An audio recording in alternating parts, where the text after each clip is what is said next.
Hello, everyone. Welcome to our webinar. We're going to give it a couple minutes. I see some more folks joining. Give them a couple of minutes to join. We'll start in 1 minute.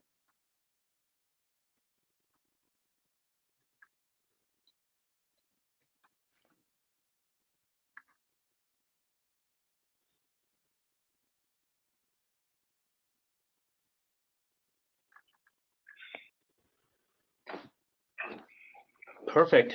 Thank you very much, everyone, for joining our series of webinars on the topic of a robot for every person, where we discuss everything related to enabling your enterprise for hyper automation, enabling your citizen developers. Today, I'm joined, like with previously, by Chet Chambers, Chief Evangelist at UiPath, and Kyle Wilson, who's manager in our Robotics Operations Center. My name is Ahmed Zaidi. I'm the Chief Automation Officer here at Accelerate.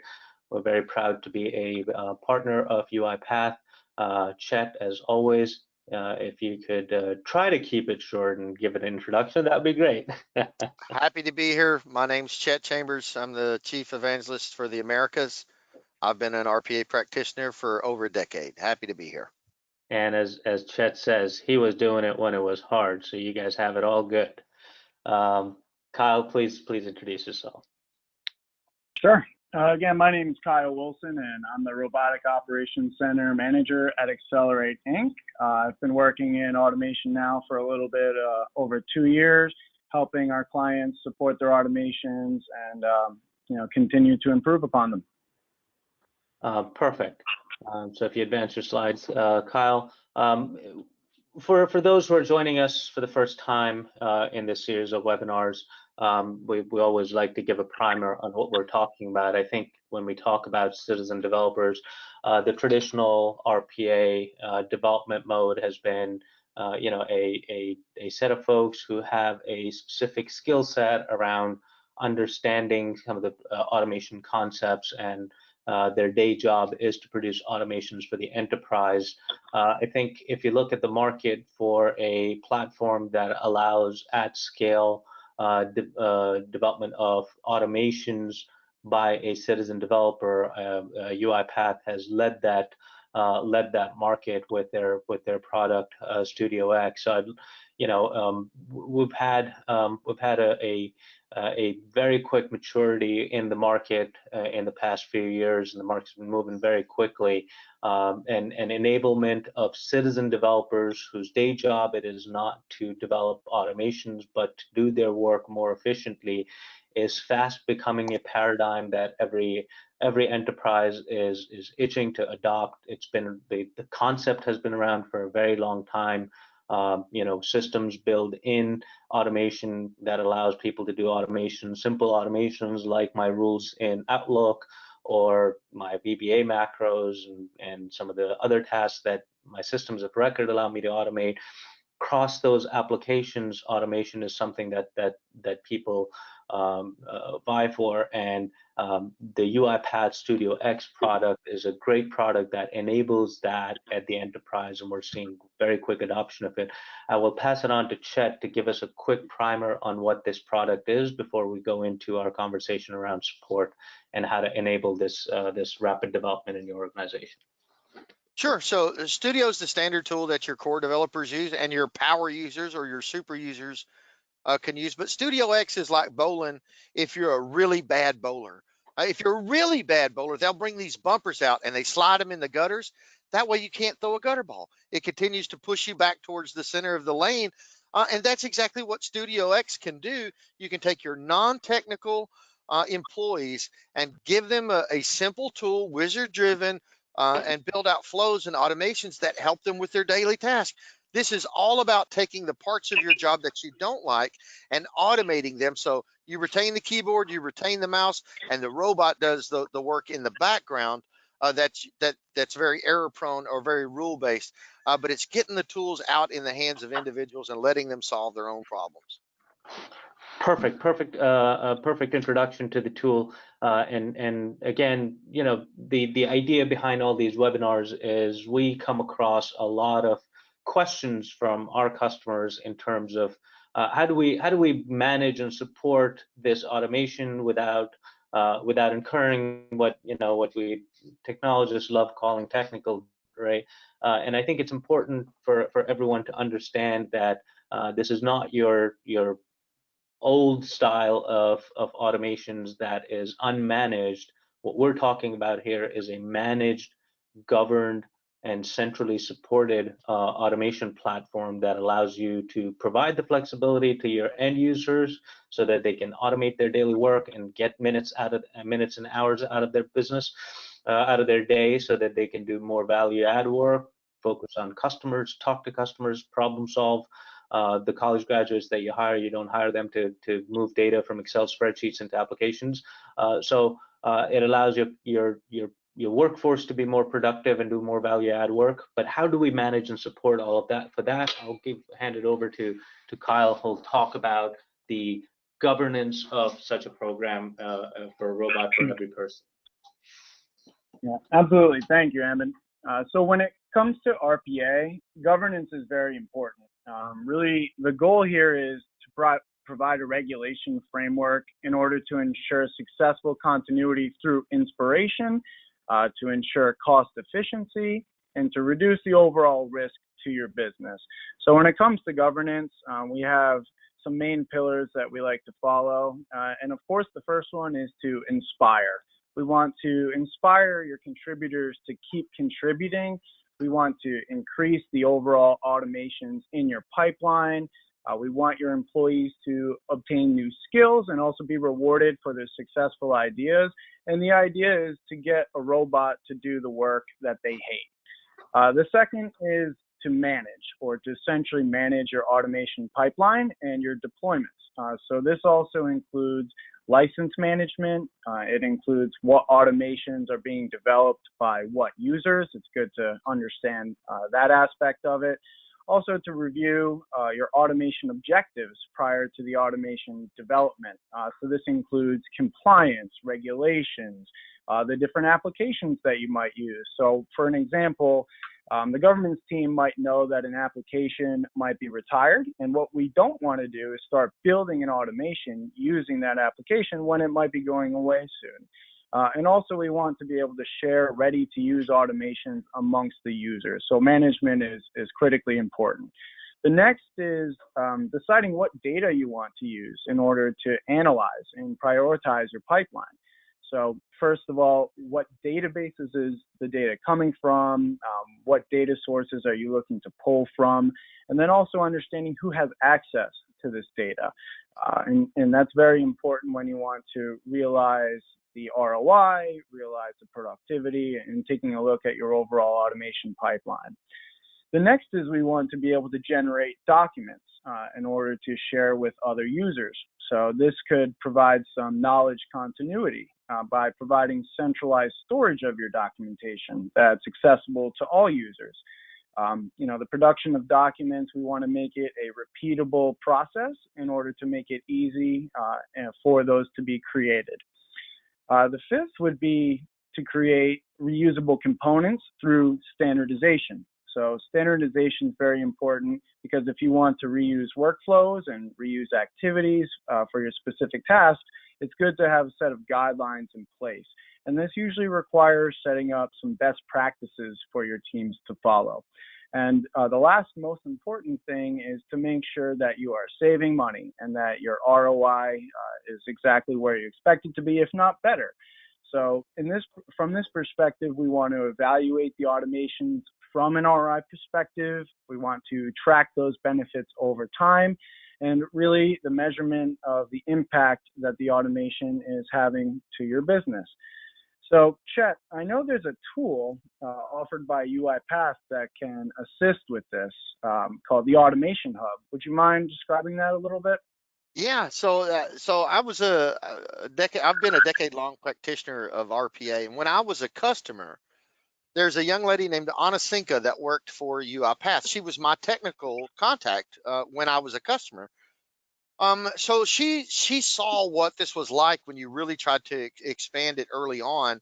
And the first year I was here with UiPath, they put me on the road to go talk about the 8 biggest mistakes that I made in scaling RPA. That was my whole job, was to go and tell the world, this is my 8 biggest screw ups. Well, Anasinka took note of that and said, Chet, I can fix those. And her team are the ones that developed Automation Hub. Understand this is a place where you can crowdsource ideas from across the organization. It's a place where you can run an ROI estimation on what the automation should yield, so that you're not going in blind. It's a single place and a single repository for all of your PDDs. It's a single repository for all of your reusable components. Now, remember, folks, as you start to build automations and you start to build this bank of reusable components, you get ready to do your next automation. It's got 25 steps in it. If 5 of those steps are reusable components, you're 20% done before you started. The other great thing about Automation Hub is task capture. You know, PDDs were very hard to write in the early days. You can now record these functions and then export them to a PDD and to a XAML file, which is a skeleton of the bot. So all of your pillars here fall very well inside what Automation Hub was built to do. So I recommend that your customers across the board use this as the foundation on which they build their RPA practice.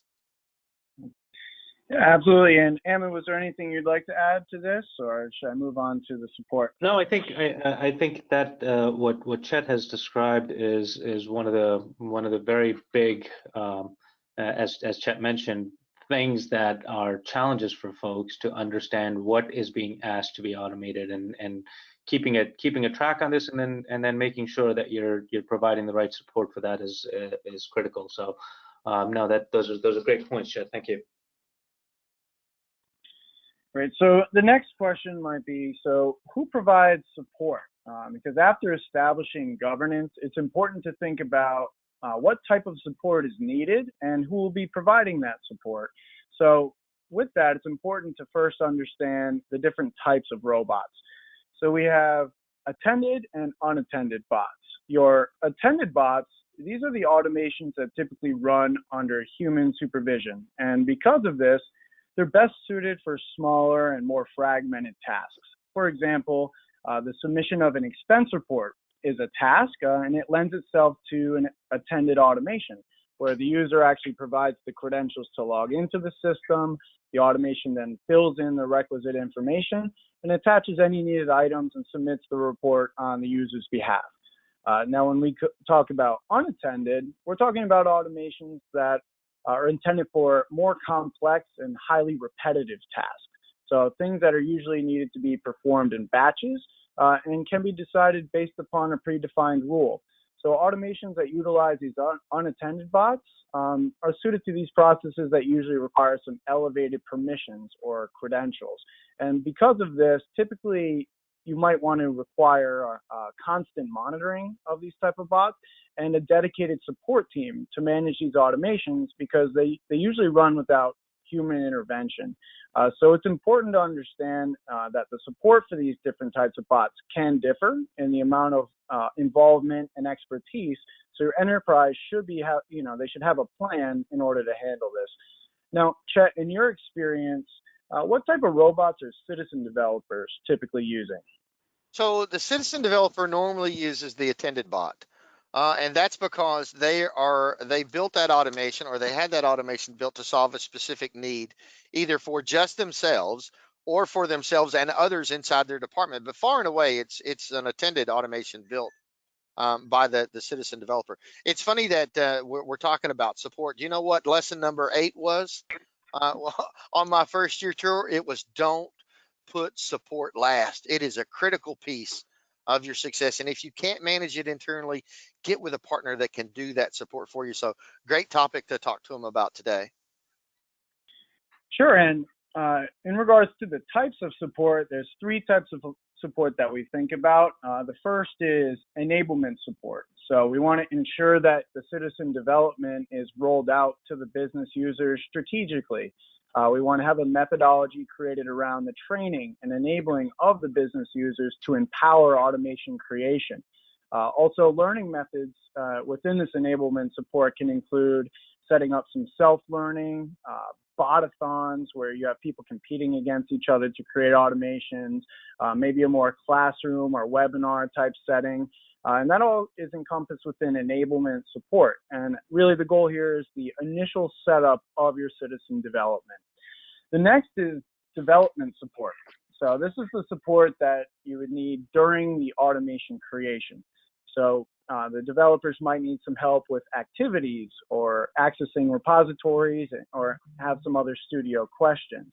Now, in regards to development support, you might need assistance troubleshooting bugs or confirming proper results, and also getting ready for testing and approval.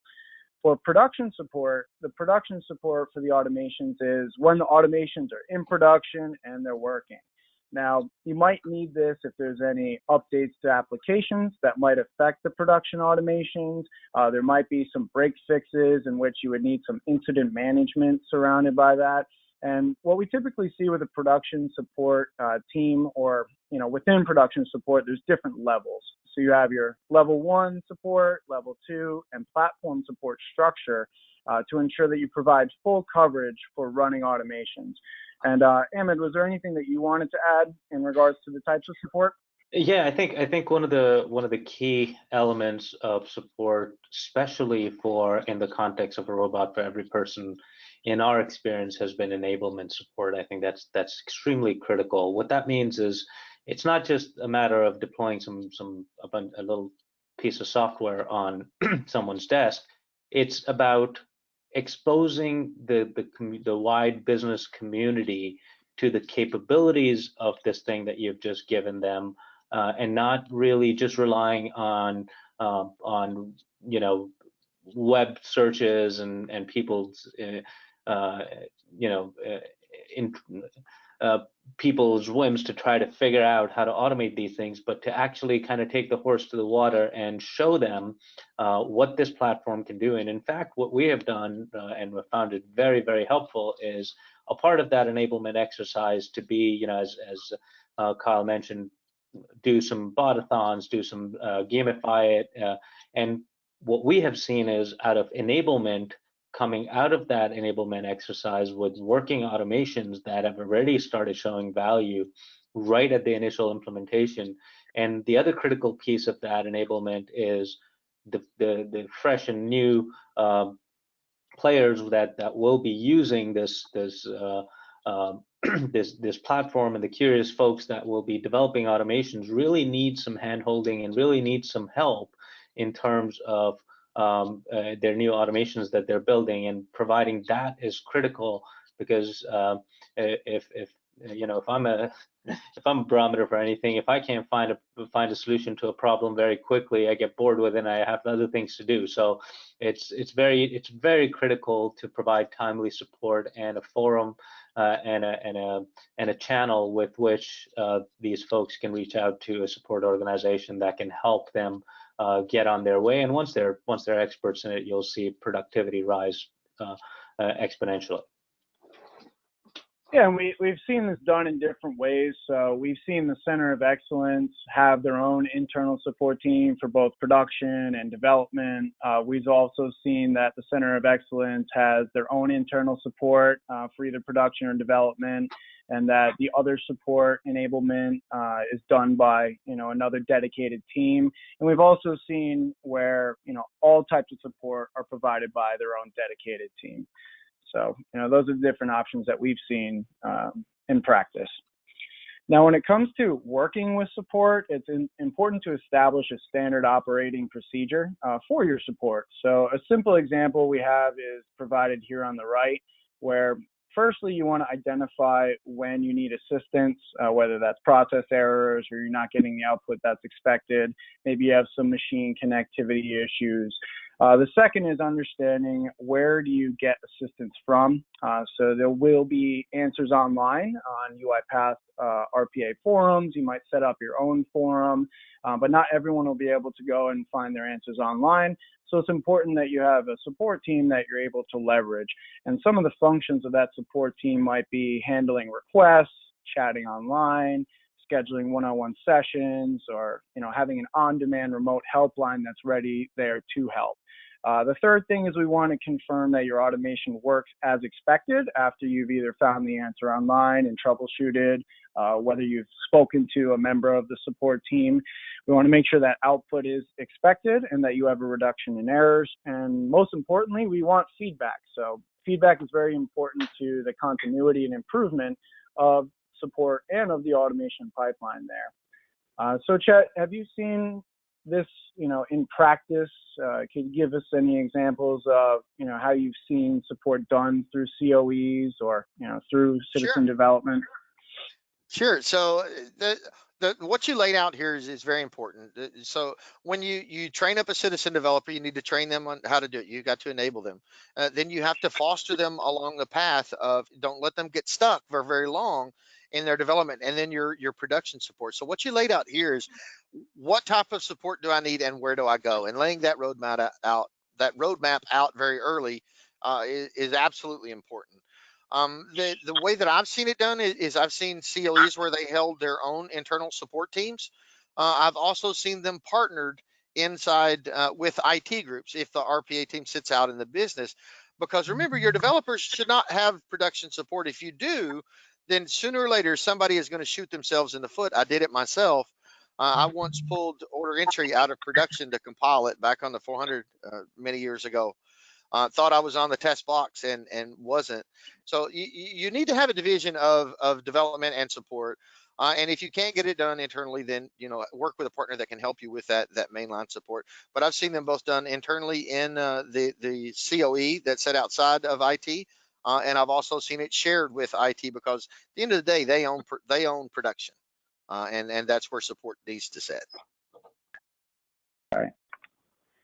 Right, so going into the types of support as well, we'll quickly go through this. We all know what, a forum might look like. It's really to provide and collect information that's easily accessible to all users at any time. So, looking for help online can be quick and easy. It can be an option for your users, and you should definitely empower them to find their own answers to their questions, especially because UiPath already does have great content and troubleshooting information online, so you can definitely leverage the UiPath online forum and information. Now, if you're going to go ahead and establish your own forum, these are some things to keep in mind. First, you want to decide where the forum will be hosted. You want to create roles for this forum where you have a moderator and an ambassador to make sure that it's being monitored and managed, and that you're getting accredited contributors that are actually participating in this forum. You want to provide some incentives to make sure that actions are being equated for points or for useful content.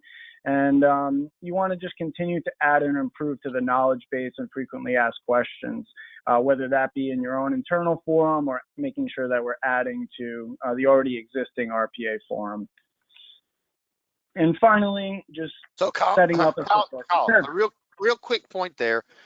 Back in the early days when we were doing these, there's about a 9 minutes response time. If you get out on the RPA forums that are out there today, and understand there are now hundreds of thousands of RPA developers out there. So so I'm talking to you, Mr. Mrs. Customer, don't trivialize the value of information that's out there on these forums.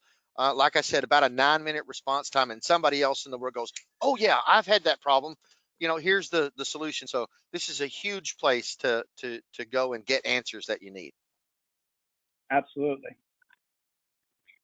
And the final slide here is just discussing the support structure. So the goal here is to provide an alternative resource to finding information and support online, and to reduce your development and production frustrations within your enterprise. So, some typical services done by a support team is technical support and break fixes, conducting enablement training for your new citizen developers, looking at infrastructure issues, potentially if you're having some file access or you're having some machine connectivity. And they're also there to manage the storage of third-party libraries and reusable components that can be modified. So again, this can be done through your center of excellence. It can be done in the automation hub, but really just having a structure around it is what's most important. And then understanding the different levels of support. So you would have your level 1, who is the more generalized instruction, frequently asked questions, and your first contact, first line of defense.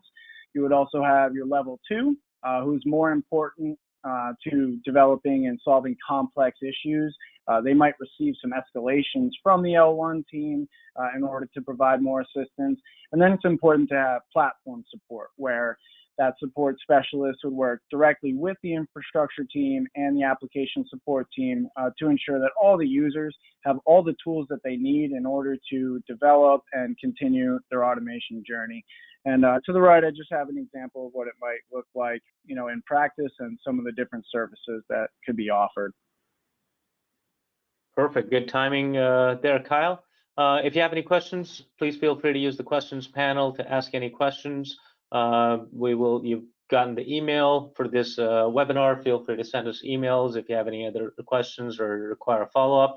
There's a quick question here. Somebody's asking, how long does an enablement process take? I'll take that one.